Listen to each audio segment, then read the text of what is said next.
Dear friends, ఇది Santro engine లో problem ఉంది. ఇంతకుముందు వీడియోలో మనం డిస్కస్ చేసాము, దాని కంటిన్యూషన్ ఇది పార్ట్ 2. అయితే ఇది ఓపెన్ చేసినాక హెడ్ ఓపెన్ చేసిన తర్వాత మాకు తెలిసింది ఏంటంటే ఈ హెడ్ లోపల కూడా డిఫెక్ట్ ఉంది. పిస్టన్ లో ఉంది, పిస్టన్ రింగ్ సీజ్ అయ్యి కంప్రెషన్ డెవలప్ కావట్లేదు. అదేవిధంగా హెడ్ లోపల కూడా వాల్స్ వీక్ ఉన్నాయి. ఎలా లీకేజ్ ఉన్నది అనేది మీరు చూడొచ్చు. ఇప్పుడు ఇది పిస్టన్ నెంబర్ 1 పిస్టన్ హెడ్. ఈ హెడ్ లోపల ఇది నెంబర్ 1 పిస్టన్ సంబంధించిన వాల్స్, నెంబర్ 2 సిలిండర్ సంబంధించిన వాల్స్, నెంబర్ 3 ఇది నెంబర్ 4. అయితే ఈ మోడల్లో ఒకటి ఎగ్జాస్ట్ వాల్ ఉంటుంది, 2 ఇన్లెట్ వాల్ ఉంటాయి. వీటన్నిటికీ ఇన్లెట్ వాల్స్, ఇది ఎగ్జాస్ట్ వాల్. ఇప్పుడు మేము ఈ వాల్స్ కరెక్ట్ పనిచేస్తున్నాయా లేదా అనేది చెక్ చేస్తున్నాం. ఎక్కడైనా లీకేజ్ ఉంటే మీరు తెలుసుకోవచ్చు.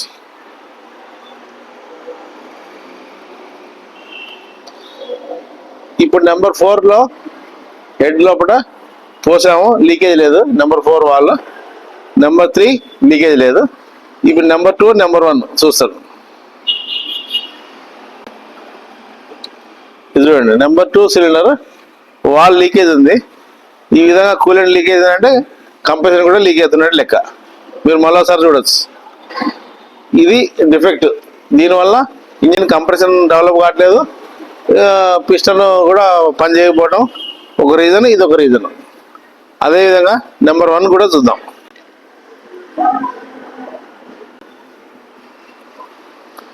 నెంబర్ 1 కూడా లీక్ ఉంది, కానీ కొంచెమే ఉంది. ఇది 100% లీక్ ఉండొద్దు. ఇక కొంచెము, కొద్దిగా, సగం, ఫుల్ అనేది కాదు. అస్సలు లీక్ లేకుండా ఉండాలి. ఏ మాత్రం లీక్ ఉన్నా డిఫెక్ట్ అన్నట్టే. ఇది కొద్దిగా ఎక్కువ ఉన్నది, ఇది కూడా డిఫెక్ట్. మొన్న సరే ఎవరికి బర్దార్. ఇదైతే టోటల్గా వాల్ సీల్ పోయింది, సీట్ సరిగ్గా పనిచేయట్లేదు, డ్యామేజ్ అయింది. అందుకనే కంప్రెషన్ డెవలప్ కావట్లేదు. ఇంతకుముందు ఎగ్జాస్ట్ వాల్ లీకేజ్ గురించి చూపించాము. అదేవిధంగా ఇప్పుడు ఇన్లెట్ వాల్స్ రెండు ఉంటాయి. ఒక్కొక్క పిస్టన్కి 2 ఉంటాయి. అయితే ఇప్పుడు మీరు చూడండి, ఈ ఇన్లెట్ వాల్ కండిషన్ ఏంటి, ఏమైనా లీకేజ్ ఉందా తెలుసుకుందాం.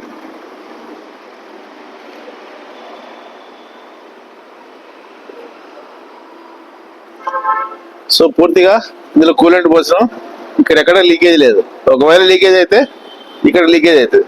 ఈ లీకేజ్ ఎందుకైతే అంటే కొన్ని సందర్భాల్లో బెల్ట్ తగినప్పుడు కానీ ఇంకా వేరే రీజన్స్ వల్ల వాల్ బెండ్ అవుతుంది. వాల్ బెండ్ అయితే ఇక్కడ సీటింగ్ డిస్టర్బ్ అయిపోయి లీక్ అవుతుంది. నెంబర్ 2 మీద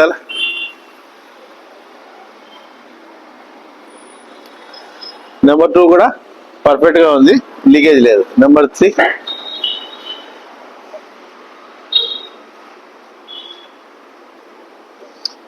3 కూడా లీకేజ్ లేదు. నెంబర్ 4 మీద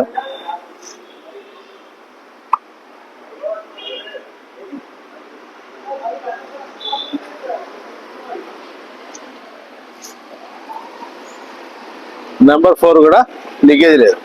ఈ విధంగా పర్ఫెక్ట్గా లీక్ లేకుండా ఉండాలి, వాల్ బెండ్ కాకుండా ఉండాలి. కానీ ఇంతకుముందు చూసినాము, ఇందులో ఈ లైన్లో వాల్ బెండ్ కావడం వల్ల సీట్ డిస్టర్బ్ అయిపోయి కంప్రెషన్ డెవలప్ కాకుండా ఇది అవుతుంది. సో ఇప్పుడు మీ లేత్ మిషన్ పంపించి దీని సీటింగ్ తీపిచ్చి valves, valve guides, oil seals, valve rings ఇవన్నీ కొత్త వేసేసి ఈ హెడ్ సర్ఫేస్ మొత్తం సర్ఫేసింగ్ చేసేసి పర్ఫెక్ట్గా హెడ్ గ్యాస్కెట్ కూర్చునేటట్టు ప్రిపరేషన్ చేస్తాడు ఆ లేత్ మిషన్ ఆయన. దీన్నే మనం మా వాడుక భాషలో ఇంజిన్ బోర్ చేయడం అంటారు. ఈ విధంగా ఇంజిన్ ని హెడ్ మొత్తం డిస్మాంటిల్ చేసిన తర్వాత ఈ ఇంజిన్ బోర్ ను కూడా ఓపెన్ చేస్తున్నాం. ఈ సంపు ఓపెన్ చేసిన తర్వాత దీని లోపల ఏ కండిషన్ లో ఉన్నాయి స్పేర్ పార్ట్స్ అనేది చెక్ చేసుకుంటాం.